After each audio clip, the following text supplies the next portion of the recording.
Very good evening to all our viewers Vidyasagar YouTube channel रे आमर जो माने देखुछन्ते समस्त मोर अशेष अशेष स्वागत। तो डियर व्यूअर्स आपण माने विगत फ्यू वीक्स हला विद्यासागर सक्सेस स्टोरी देखि आछन्ती और आपण मानकर बहुत कमेंट्स आछी सर आहुरी भी आपण आनंतु एंड लकीली ए वर्ष जो अभूतपूर्व सफलता विद्यासागर क्लासेस दोहरैला तार फर्दर आज आउ गोटे क्राउनिंग ग्लोरी आम सम्मुखें अच्छा सुदूर अनुगुल आसछन्ती मिस्टर अमित कुमार कर और तांको सहित तांकर मदर भी प्रेजेंट अच्छा तो दिज जन को विद्यासागर यूट्यूब चैनल बहुत बहुत स्वागत एवं सादर नमस्कार। तो आज जो अमित कुमार कर आम पाखे अच्छा तांकर एथर सफलता केवल गोटे एग्जाम रे नुह से नीट रे 500 स्कोर करिसंती ओयूटी रे 170 प्लस स्कोर करिसंती एवं सीयूटी रे 620 प्लस स्कोर करिसंती। तो एटा शो करुच्ची मु सब इंटरव्यू रे जो कही आसुची जने जदि गोटकार प्रम्प्ट होची से निहाती 10टी पाए तो सेही कथार यथार्थता अमित प्रतिपादित करछंती। आज आपण मानकर जो माने सक्सेस स्टोरी मानक मुहर सफलतार मंत्र सफलतार रहस्य ए सब सुनुछंती। वर्तमान आमे अमित को मुहर तांको सफलतार जर्नी सफलतार कहानी सुनिमा वीडियोटी मूलर शेष जाए देखंतु। आम पाखरे आमर सम्माननीय स्टार फैकल्टी वीरेश्वर सर अछंती जे कि मेंटरिंग करी आछंती ए जो ओयूटी नीट आ सीयूटी एनसीटी पिला मानकर से मध्य विद्यासागर जो ए जो पढ़ारे कौन भूमिका रहिला और अमित ताको केमिति रिसीव कले से जिनसटा आपण मन पाखरे तोळी धरिबे। तो चलंतु वीडियोटी आरंभ करिया। तो अच्छा अमित तमे ड्रॉप नेथिलो ना एटा फर्स्ट अटेम्प्ट थिला? सर मु ड्रॉप नेथली सर ड्रॉप रे मोर एतिकी ड्रॉप नेथिला। तो को मुहूर्त रे तमे डिसाइड कलो नाही विद्यासागर क्लासेस ता मो पई एप्रोप्रिएट आ विद्यासागर क्लासेस ता को तमे जानि पारिलो केमिति जानिलो आ केते बेले जॉइन कलो? सर विद्यासागर क्लासेस को प्रीवियस ईयर भी जानि छी मु सेते बेले ओएटी आ सीयूटी पई तल देखली सेते बेले सर ओडिसा रे सबुठु भलो विद्यासागर क्लासेस ही ओएटी आ सीयूटी ए सब परीक्षा पई बहुत भल से फोकस करती ताको मटेरियल्स भी बहुत भलो तो सेति पई मु ताको फॉलो करथिली आर वर्ष एवं प्रीवियस ईयर मोर भलो स्कोर मध्ये रहितिला तो से केते थिला ओयूट रे? सर 153 थिला सर। वेरी गुड सर सेति पई मोर ट्रस्ट आसी जातला विद्यासागर क्लास ऊपर एवं ए वर्ष मध्ये मु बिना कोनसी कंफ्यूजन रे विद्यासागर क्लासेस रही मोर नीट सरिया पर मु विद्यासागर क्लासेस रही मोर ओयूटी और सीईटी पे प्रिपरेशन पे क्वेश्चंस हो किबा प्रैक्टिस किबा पढिया हो कांसेप्ट बुझिया हो मु विद्यासागर क्लासेस रही क्लास करथले तांगो यूट्यूब थ्रू। बहुत बढ़िया। तो जेतबेले तमरो मार्क आरथर तो एथरा भलो रहिला तमरो मन रे कोन प्रतिक्रिया हितिला से मुहूर्त कारण जो कहंती सफलतार धैर्यर फल मिठा तो तमे धैर्य धरिलो दिने नुह दि दिन नुह संपूर्ण एक वर्ष तापर पुनी रिजल्ट बाहरिबा जाय तो जेतबेले तमे सुनिबा पाइलो तमरो ओयूटी रे 170 प्लस अछि सीयूटी रे मध्ये बढ़िया मार्क रहिछि तो मन रे कोन भाव आस्ता तमे कोन ए जो कहंती पंचिंग द एयर बा जो इलेक्शन आसे से भलिया किछि आसीतिला ना आखिर आनंद सब आसीतिला ना कोन फीलिंग आस्ता सेटा टिके दर्शक मन जानियो छ? सर आनंद सा तो थिला किंतु मन रे गोटे रहितिला जे नाइ आ टिके भल होई परथांता कि किंतु नाइ सर जत्ति कि सर मु रखि छी सर सेतरे सर टीचर्स मानकर बहुत भलो योगदान अछि तो मु जत्ति कि रे भी अछि सर मु खुशी थिली। बहुत पिला हमरो जो माने व्यूअर्स माने अछंती समान को मु रिक्वेस्ट करबी जे जदि भी आपण माने नीट रे आशातीत फल पाई पारु नाहंती किंतु आज हमरो वीरेश्वर सर गोटे बहुत बढ़िया कथा कहले नीट रो स्कोर कार्ड बेसिस रे ओयूटी रो वेटनरी रे मध्ये एडमिशन हे परिबो तण मनोणा करिवार कोनोसी गुंजाइश नाही। एबे मु आसीबी आमर अमित कर महियसी माँ आम सम्मुख उपस्थित अच्छा तांकर गोटे झील जे कि इनफोसिस जॉब कर तो से जड़े नॉट ओनली सी जे सफल गृहिणी बट ऑल्सो से सफल माँ आउ दी जन सक्सेसफुल छुआ को मनीष कर मुहर आम जो माँ मैंने वीडियो देखुं आगुरी बहुत माँ मैंने भी ये मुझे इंटरव्यू नहीं देखी आसुच्छी तो माँ को मुहर मुझे शुणी मैडम आप दीदीटा छुआ को मनीष कर तो गोटे माँ मानसिकता गोटे माँ त्याग गोटे माँ बलिदान कौन रहा दरकार जहाँफल छुआटी सफल हम यहाँ मोर प्रश्न आप माँ टी बहुत किसी बलिदान करिया पड़ो कारण से सब प्रकार बही खाता जोगेबा से जो एग्जाम हो एग्जाम हॉल को नेबा सब प्रकार काम आज नुहे ताको क्लास केजी रु भी मुझे स्कूल को निए सब फंक्शन रे से पार्टिसिपेट करे बहुत प्राइज भी से पाई ଏମିତି ବି ତାଙ୍କ ସ୍କୁଲରେ ତାକୁ କହୁଥିଲେ ଯେ ସେ ଅମିତଙ୍କର ଏଇ ଯେ ବହୁତ ଟ୍ୟାଲେଣ୍ଟେଡ ଷ୍ଟୁଡେଣ୍ଟ। ଯେତେବେଳେ ସେ ଆଇଟିଆରରୁ ନବୋଦୟକୁ ଗଲା ସେତେବେଳେ ବି ସେମାନଙ୍କ ସ୍କୁଲରେ ଆମେ ଗୋଟେ ଜୁଏଲକୁ ଛାଡ଼ି ଦେଉଛୁ ବୋଲି ବହୁତ ମନ ଦୁଃଖ କରୁଥିଲେ। କିନ୍ତୁ ଆମ ନବୋଦୟ ପାଇଛି ଆମ ସ୍କୁଲର ପ୍ରଥମ ପିଲା ବୋଲି ସେ ନବୋଦୟ ଯାଇଥିଲା। ନବୋଦୟରେ ତାକୁ ଏତେ ପ୍ରାଇଜ ପାଇଥିଲା ତାକୁ ମାଷ୍ଟର ଅମିତ କର ବୋଲି ଡାକନ୍ତି। ୱାଓ ସବୁଥିରେ ପ୍ରାଇଜ, ପ୍ରତି ଫଙ୍କସନରେ 10ଟା 12ଟା ପ୍ରାଇଜ। ବହୁତ ବଢିଆ, ସାବାସ ସାବାସ ତମେ। ଗୀତ କମ୍ପିଟିସନ, ଡାନ୍ସ କମ୍ପିଟିସନ, ଯୋଉ debate competition, essay competition, anchoring competition, ସବୁଥିରେ ସେ ତ ଆପଣ କହିବା କଥା ଅମିତ ହଉଛି ଅଲରାଉଣ୍ଡିଂ ଆବିଲିଟିର ଅଧିକାରୀ। ଅଲରାଉଣ୍ଡର ସେ। ଆଉ ସେ କଥା ମାନେ ମମିର କଥା ସେ ମାନେ ଆଉ ସବୁବେଳେ ବସି ପାଠ ପଢୁଥାଏ, କୁଆଡେ ଦୁଷ୍ଟ ତ ନାହିଁ ଭିଉଅର କିଛି ଯୋଉମାନେ ଦେଖୁଛନ୍ତି, ଯୋଉ ଛୁଆମାନେ ନିଜର ମାଙ୍କର କଥାକୁ ଅବଜ୍ଞା କରୁଛନ୍ତି, ସାବଧାନ। ଯଦି ସିମ୍ପଲ ଲଜିକ ଆପଣ ବାପା ମାଙ୍କର କଥା ମାନୁଛନ୍ତି, ଆପଣଙ୍କ ଜୀବନ କୁସୁମିତ ହବ ଅମିତଙ୍କ ଭଳିଆ ଆଉ ତାଙ୍କ ଭଉଣୀଙ୍କ ଭଳିଆ।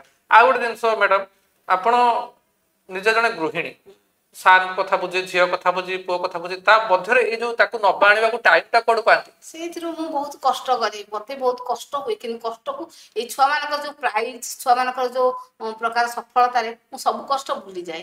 ରାତି 3ଟାରୁ ମୁଁ ଉଠେ, ରାତି 3ଟାରୁ ଉଠି ମୋ ଛୁଆ ପାଠ ପଢିବ, ମୋ ଛୁଆ ତାପରେ ସ୍ୱଳ୍ପ ଇନକମ, ସେଇ ସ୍ୱଳ୍ପ ଇନକମରେ ବି ମୋ ଛୁଆମାନଙ୍କୁ ମୁଁ ମଣିଷ କରିଛି। ସେଇଟା ହେଲା ଗୋଟେ କଥା। ଆଉ ଭଗବାନଙ୍କର ଆଶୀର୍ବାଦ ନଥିଲେ ମୁଁ ଏସବୁ କରିପାରିନଥାନ୍ତି। ଭଗବାନଙ୍କର ଆଶୀର୍ବାଦ। ଆଉ ଛୁଆ ଦିଟୁ ବି ଯାହା ଦେଲେ ଖାଆନ୍ତି, କିଛି କେତେବେଳେ ପାଟିତୁଣ୍ଡ କରନ୍ତିନି, ଅବଜେକ୍ସନ ନାହିଁ।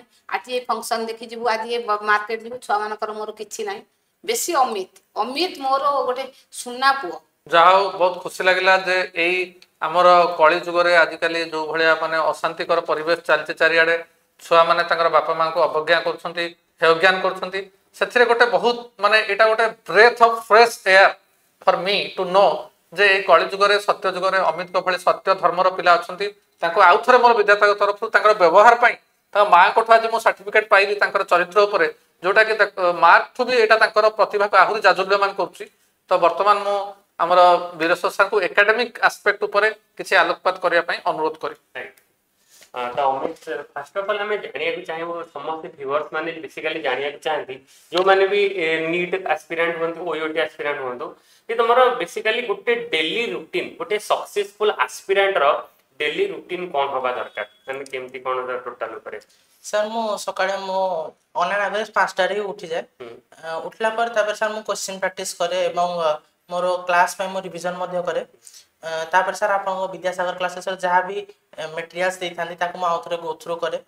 ଆଉ ସାର୍ ଅନ୍ ଆନ୍ ଆଭରେଜ 8ରୁ 10 ଘଣ୍ଟା ମୁଁ ପାଠ ପଢ଼ା ମୁଁ ପଢ଼ିଥାଏ। କ୍ୱେଶ୍ଚିନ୍ ପ୍ରାକ୍ଟିସ୍ ଉପରେ ମୁଁ ବେଶୀ ଫୋକସ୍ କରୁଥିଲି ଏଇ ଓୟୁଟି ଆଉ ସିୟୁଟି ପାଇଁ। ତାପରେ ସାର୍ ବେଳେବେଳେ ପରୀକ୍ଷା ପାଖେଇ ଆସିଲା ବେଳେ ମୁଁ 10ରୁ 12 ଘଣ୍ଟା ବି ମଧ୍ୟ ଯାଇଛି, 12ରୁ 14 ଘଣ୍ଟା ମଧ୍ୟ ଯାଇଛି। ତ ସାର୍ ଷ୍ଟ୍ରେସ୍ ତ ସାର୍ ରହିବ, କିନ୍ତୁ ଷ୍ଟ୍ରେସ୍ କଣ୍ଟ୍ରୋଲ କରିକି ମୁଁ ପାଠ ପଢ଼ୁଥିଲି। ଆଉ ସାର୍ କ୍ୱେଶ୍ଚିନ୍ ପ୍ରାକ୍ଟିସ୍ର ଫଳ ସାର୍ ଏକ୍ଜାମରେ ଦେଖାଯାଇଥିଲା। ତ ସେଥିପାଇଁ ସାର୍ ମାନେ ମୁଁ ବହୁତ ହି ମାନେ ଖୁସି ଥିଲି ସେ ବିଦ୍ୟାସାଗର କ୍ଲାସ୍ ଉପରେ, ଯାହା ହଉ କ୍ୱେଶ୍ଚିନ୍ ସାର୍ ସବୁ ଭଲ ଆସିଛି ବୋଲି। ଏବଂ ସାର୍ ମୋର ସୋସିଆଲ ଲାଇଫ୍, ମୁଁ ଏତେ କିଛି ସୋସିଆଲାଇଜ୍ ହେଉନଥିଲି, ମୁଁ ଘରେ ହିଁ ସାର୍ ରହୁଥିଲି। ଫ୍ୟାମିଲି ଲୋକମାନଙ୍କ ସହିତ ବେଶୀ ଟାଇମ୍ ସ୍ପେଣ୍ଡ କରେ। ଆଉ ସାର୍ ବେଶୀ ଷ୍ଟ୍ରେସ୍ ଲାଗିଲେ ବେଳେବେଳେ ମାଆଙ୍କୁ ସାହାଯ୍ୟ କରିଦିଏ, ରୋଷେଇରେ ହଉ କିମ୍ବା ଛୋଟ ମୋଟ ଘର କାମରେ ହଉ। ବହୁତ ବଢିଆ, ବହୁତ ସୁନ୍ଦର। ମାନେ ଯେତେବେଳେ ବି ତମର ମାନେ ତମ କଥା ଶୁଣିକି ମା ବି ପୁରା ଭାବବିହ୍ୱଳ ହେଇଯାଉଛନ୍ତି। ତେଣୁ ମାନେ କଥା ହଉଛି କଣ, ଯେତେବେଳେ ବି ମାନେ ତମେ ଭାବୁଛ, ମାନେ ଯୋଉମାନେ, କାରଣ ବହୁତ ସାରା ଷ୍ଟୁଡେଣ୍ଟ ତାଙ୍କୁ ପଚାରନ୍ତି କି ସାର୍ ଯୋଉ ଗୋଟେ ପିଲାମାନେ କହୁଛନ୍ତି ଆସିକି ଇଣ୍ଟରଭ୍ୟୁରେ 8 ଘଣ୍ଟା ପଢୁଛନ୍ତି, ସାର୍ ସେମାନେ 8 ଘଣ୍ଟା ପଢନ୍ତି କେମିତି? ମତେ ଗୋଟେ ପିଲା ପର୍ଟିକୁଲାରଲି କହିଥିଲା, ସାର୍ ଆପଣ ନେକ୍ସଟ ଇଣ୍ଟରଭ୍ୟୁରେ ପଚାରିବେ କି 8 ଘଣ୍ଟା କଣ୍ଟିନ୍ୟୁଅସଲି ଗୋଟେ ପିଲା ପଢୁଛି କେମିତି, ମୁଁ ତ 2 ଘଣ୍ଟାରେ ମୋର ଆଉ ଯୋଉ ପେସେନ୍ସ ରହୁନି, ମୁଁ 2 ଘଣ୍ଟା ପଢିପାରୁନି। ଦେଖନ୍ତୁ ସାର୍, ଫାର୍ଷ୍ଟ ଜିନିଷ ହେଲା ଯେ ଫୋନକୁ ଆପଣ ଯେତିକି, ଆପଣ ଫୋନକୁ ଯେତିକି ଆପଣଙ୍କ ବିଜନେସ୍ ଅଛି ଫୋନ ସହିତ, ସେଇଟା ଆପଣ ସେଟ୍ କରନ୍ତୁ। ଆପଣ ଫୋନ ସହିତ କ'ଣ ବିଜନେସ୍ ଅଛି, ଆପଣ ଆଜି ୟୁଟ୍ୟୁବରୁ ଏତିକି ପଢ଼ିବେ, କିମ୍ବା ଆପଣ ଆଜି ଆପଣଙ୍କ ବିଦ୍ୟାସାଗର ଆପ୍ରୁ ଆପଣ ଏତିକି ପଢ଼ିବେ, ସେଇଟା ଆପଣ ସେଟ୍ କରିଦିଅନ୍ତୁ। ଆପଣ ତାର ଗୋଟେ ଟାଇମ୍ ବନେଇ ଦିଅନ୍ତୁ ଯେ ନାଇଁ ମୁଁ ଏତିକିରୁ ଏତିକି ପଢ଼ିବି, ତାପରେ ମୋ ଫୋନ ସହିତ ମୋର ବିଜନେସ୍ ନାହିଁ। ଆପଣ ବିଜନେସ୍ ୱାଇଜ୍ ଆପଣ ସମ୍ପର୍କ ରଖନ୍ତୁ ଫୋନ ସହିତ, ନା କି ଫୋନକୁ ଆପଣ ଗୋଟେ ସାଙ୍ଗ ଭାବନ୍ତୁନି, ଫୋନକୁ ଆପଣ ଗୋଟେ ବିଜନେସ୍ ପାର୍ଟନର ଭାବନ୍ତୁ। ତା ସହିତ ଆପଣ ଡିଲ୍ କରନ୍ତୁ ଯେ ମୁଁ କ'ଣ ପାଇଁ ଫୋନଟାକୁ ମୁଁ ୟୁଜ୍ କରିବି। ଆପଣ ଲଜିକାଲି ଆପଣ ସେଇ ଅନୁସାରେ ଫୋନକୁ ଆପଣ, ତାପରେ ସମସ୍ତେ କୁହନ୍ତି, ମୁଁ ବି ସେୟା କୁହେ ଯେ ଫୋନକୁ ତାପରେ କାମ ନଥିଲେ ଆପଣ ଆଭଏଡ୍ କରିଦିଅନ୍ତୁ। ଯେତିକି ଫୋନର କାମ ସେତିକି ୟୁଜ୍ କରିବା, ବାକି ଟାଇମ୍ ଫୋନକୁ ସାଇଡ୍ କରି ରଖିଦବା। ମାନେ ଏଇଟା ବହୁତ ଗୋଟେ ଇଏ କଥା, ବଟ୍ ମାନେ ସେଇଟା ସମସ୍ତେ କହିବେ ତ ବହୁତ କଥା, ବଟ୍ ତାକୁ କାମରେ ଲଗେଇବାଟା ସାର୍ ବହୁତ ମାନେ ଇମ୍ପୋର୍ଟାଣ୍ଟ କଥା, ଯୋଉଟା କି ତମେ ଆଚିଭ୍ କରିଛ। ସକାଳର ସୂର୍ଯ୍ୟ ଦେଖେନି କି ରାତିର ଚନ୍ଦ୍ର ଦେଖେନି। ମାନେ ଏନି ଟାଇମ୍ ପଢୁଥାଏ। ଆମେ ଶୋଇବୁ ଆମେ 11ଟା ବେଳକୁ ଶୋଇବୁ ସେ ଗୋଟେ ପର୍ଯ୍ୟନ୍ତ ବସି ପଢୁଥିବ। ଆଉ ଡାକିଲେ ବି ଶୁଣେନି ରହ ଆଉ ଟିକେ ଯାଉ କନସେଣ୍ଟ୍ରେସନ ପାୱାର ଟା ବହୁତ ଅଧିକ ରହୁଛି। କନସେସନ ପାୱାରରେ ପଢୁଥିଲା। କିନ୍ତୁ ଏତିକି ନମ୍ବର ରଖିଲା ମୁଁ କେବେ ଭାବିନା ସେ ଏତିକି ରଖିବ ଆହୁରି ଅଧିକ ରଖିବ ବୋଲି। କାରଣ ଏଇ ବର୍ଷ ସେ ବହୁତ ଚେଷ୍ଟା କରିଛି। ଆଜ୍ଞା। ନାଇଁ ହେଇଗଲା ତ ଆଉ କିଛି ଆଉ ମାନେ ଏତେ ଯେମିତି କହୁଛନ୍ତି ଯୋଉ ମା ବି କହୁଛନ୍ତି କି ଏତେ ସମୟ ପଢୁଛ ମାନେ ତମର ମୋଟିଭେସନ ଟା କଣ ଥିଲା ମାନେ ହ୍ୱାଟ ମୋଟିଭେଟ୍ସ ୟୁ? ସାର୍ ମୋଟିଭେସନ ଟା ସବୁବେଳେ ମୋର ରହି ଆସିଛି ମୋ ଫ୍ୟାମିଲି। ସାର୍ ଫ୍ୟାମିଲି ପାଇଁ ସାର୍ ଯେମିତି ହେଲେ ମତେ ମୋ ଫ୍ୟାମିଲିକୁ 5 ଲୋକଙ୍କ ମଧ୍ୟରେ ମତେ ଛିଡା କରେଇବାର ଥିଲା। ତାପରେ ଆଉ ବିଦ୍ୟାସାଗର କ୍ଲାसेସ ର ମାନେ ଏଇ ବର୍ଷର ବେସିକାଲି ଆମର ଓୟୁଟି ହେଲା ସିୟୁଟି ହେଲା ଆମର ଯୋଉ ଯାହା ବି ସିରିଜ ଆସିଲା କେମିତି କଣ ତମକୁ ହେଲ୍ପଫୁଲ ହେଇଥିଲା ଟିକେ ମାନେ କେତେ ଆମେ ତାକୁ ଭରସା କରିପାରିବା? ସାର୍ ଏ ବର୍ଷ ସାର୍ ତ ନିଶ୍ଚୟ ସିରିଜ ଆସିଥିଲା। ନିଶ୍ଚୟ ସିରିଜ ର ପ୍ରତି ଚାପ୍ଟର ୱାଇଜ କ୍ୱେଶ୍ଚିନ୍ସ ଥିଲା। ବିଭିନ୍ନ ବିଭିନ୍ନ PYQs ରୁ ହେଲା କିମ୍ବା ଭଲ ଭଲ ଏକ୍ସାମ୍ସ ର କ୍ୱେଶ୍ଚିନ୍ ତ ସେଟା ସାର୍ ବହୁତ ହି ପ୍ରିପାରେସନ ହେଲ୍ପ କରିଥିଲା। ସବୁଗୁଡା ଦେଖୁଥିଲ ତମେ ଫିଜିକ୍ସ ଆଜ୍ଞା ସାର୍ ମୁଁ ସାର୍ ପଛେଇ ଯାଇଥିଲି ବ୍ୟାକଲଗ ଥିଲା କାରଣ ନିଟ୍ ସରିଲା ପରେ ମୁଁ ମତେ ଏଇରା ସବୁ ଦେଖିବାର ଥିଲା। ତଥାପି ସାର୍ ମୁଁ ମୋର ସାର୍ କମ୍ପ୍ୟୁଟର ଅଛି ତ ସାର୍ ମୁଁ କମ୍ପ୍ୟୁଟରରେ ହଉ କିମ୍ବା ବେଳେବେଳେ ଫୋନରେ ହଉ ମୁଁ ଯେମିତି ସେମିତି ପୁରା ସାରିଦେଲି। ନିଶ୍ଚୟ ସିରିଜ ନ ସରିଲା ପୂର୍ବରୁ ମୋର ବ୍ୟାକଲଗ ମୁଁ ସାର୍ ମୋର କମ୍ପ୍ଲିଟ୍ କରିଦେଇଥିଲି। ତାପରେ ସାର୍ କ୍ୱେଶ୍ଚିନ୍ ଯାକ ପ୍ରାକ୍ଟିସ କରେ। ତାର ସାର୍ ଯାହା ବି ମୋର ଯୋଉ କ୍ୱେଶ୍ଚିନ୍ ପ୍ରୋବ୍ଲେମ ଆସିଲା ତାକୁ ସାର୍ ମୁଁ ସ୍କ୍ରିନଶଟ ଉଠେଇକି ରଖିଥାଏ। ସକାଳେ ଉଠିଲା ପରେ ହଉ କିମ୍ବା ସନ୍ଧ୍ୟାବେଳେ ହଉ ମୁଁ ତାକୁ ଗୋ ଥ୍ରୁ କରେ। ତାକୁ ମୁଁ ଦେଖୁଥାଏ ଯେ ଏଇ କ୍ୱେଶ୍ଚିନ୍ ଆମର ଭୁଲ ହେଇଥିଲା ୟା ଅପସନ ଏଇଆ ହବ। ସେଇଟା ମୋର ପ୍ରିପାରେସନ ହେଲ୍ପ କରିଥିଲା। କାରଣ ସାର୍ ଆମର ସର୍ଟ ଟର୍ମ ମେମୋରିକୁ ଲଙ୍ଗ ଟର୍ମ ବନେଇବା ପାଇଁ ଆମକୁ ଗୋଟେ ଜିନିଷକୁ ବାରମ୍ବାର ପଢିବାକୁ ପଡିବ। ବାରମ୍ବାର ନ ପଢିଲେ ଆମେ ଭୁଲିଯିବା। ତ ସାର୍ ମୁଁ ସେଇ ମେଥଡ ଆପ୍ଲାଏ କରିଥିଲି। ଆଉ ସାର୍ ତାପରେ ଆସିଲା ଗମାଗୋଡ ସିରିଜ। ଗମାଗୋଡ ସିରିଜ ତ ବହୁତ ମାନେ କ୍ୱେଶ୍ଚିନ୍ସ ର ମାନେ ପୁରା ଯେମିତି ମାନେ ଗୋଟେ ଝଡି ଲାଗି ଯାଇଥିଲା ସାର୍। ମାନେ ଏତେ ବଢିଆ କ୍ୱେଶ୍ଚିନ୍ ବହୁତ ରିଲେଭାଣ୍ଟ କ୍ୱେଶ୍ଚିନ୍ ମଧ୍ୟ। ଆଉ ବହୁତ ସାରା କ୍ୱେଶ୍ଚିନ୍ ଆସିଥିଲା ବି। ଆଜ୍ଞା ସାର୍ ବହୁତ ସାରା କ୍ୱେଶ୍ଚିନ୍ ବି ଆସିଥିଲା। ସେଥିପାଇଁ ଦେଖିଲା ବେଳେ ବି ବହୁତ ଖୁସି ଲାଗିଲା। ଆଉ ସାର୍ ମାନେ କ୍ୱେଶ୍ଚିନ୍ ଦେଖିକି ସାର୍ ଷ୍ଟ୍ରେସ୍ ଅଧା କମିଗଲା ସାର୍। ତାପରେ ସାର୍ ମୁଁ ଏଣ୍ଡ ବେଳେ ମକ୍ ଟେଷ୍ଟ ମଧ୍ୟ ନେଇଥିଲି। ମକ୍ ଟେଷ୍ଟ ସିରିଜ ଆପଣଙ୍କ ଅଫର ଚାଲିଥିଲା ସେତେବେଳେ ମୁଁ ନେଇଥିଲି 499 ରେ। ସେଥିରେ ସାର୍ ମୁଁ ସବୁଠୁ ବଡ ଜିନିଷ ଶିଖିଲି sir time management. Sir time management ଏଇ ଏକ୍ସାମରେ ମାନେ ଆପଣଙ୍କ ମକ୍ ଟେଷ୍ଟରୁ ଶିଖିଲା ଫଳରେ ମୋ ଏକ୍ସାମ ମଧ୍ୟ ଭଲ ହେଇଥିଲା। ମାନେ ତମେ ଯେମିତି ଗୋଟେ ପ୍ରାଉଡ ମାନେ ତମକୁ ତମ କଥାବାର୍ତ୍ତା ହଉଛି ତମେ ଗୋଟେ ବିଦ୍ୟାସାଗର ଆକ୍ଚୁଆଲି ଗୋଟେ ପ୍ରାଉଡ ବିଦ୍ୟାସାଗର ଷ୍ଟୁଡେଣ୍ଟ ପୁରା ଆମକୁ ଫିଲ୍ ହଉଛି ଏଇଭଳିଆ ଯେମିତି ତମେ ଗୋଟେ ଆଉ ଗୋଟେ ଜିନିଷ ମୁଁ ଖାଲି ଆଡ୍ କରିବାକୁ ଚାହୁଁଛି ଯୋଉମାନେ ବି ଆମର ୟୁଟ୍ୟୁବରେ ଦେଖିଛନ୍ତି ଯୋଉମାନେ ବିଦ୍ୟାସାଗର କ୍ଲାसेସ୍ ଜଏନ୍ କରିବାକୁ ଭାବୁଛନ୍ତି ଯୋଉମାନେ ଭାବୁଛନ୍ତି ତାଙ୍କୁ ଖାଲି କଣ ତମେ କହିବ କି ଆକ୍ଚୁଆଲି ସେ ଜଏନ୍ କରିବା କଥା ନା ସେ नो ୱିଦାଉଟ୍ ଏନି ହେଜିଟେସନ କାହିଁକି ସେ ବିଦ୍ୟାସାଗର କ୍ଲାसेସ୍ ଜଏନ୍ କରିବା କଥା?